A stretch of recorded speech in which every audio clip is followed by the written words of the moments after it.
The function f of t equals to 40,000 times 2 to the power of 40 over 790 gives the number of bacteria in a population t minutes after an initial observation. How much time in minutes does it take for the number of bacteria in the population to double? Here we have to find the time in minutes it will take for the number of bacteria in the population to double. Let's consider the given function we have over here. It's an exponential function. Since we have the value over here greater than 1, it represents the exponential growth. And the number 2 we have over here represents the population is doubling.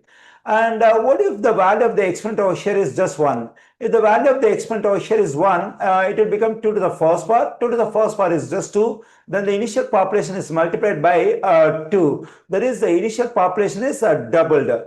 Okay, here, if I want the value of this exponent to be 1, what should be the value of t? The value of t should be 790. So that 790 divided by 790 will become 1. Then we have 2 to the first power, that is 2. Then the population is doubled.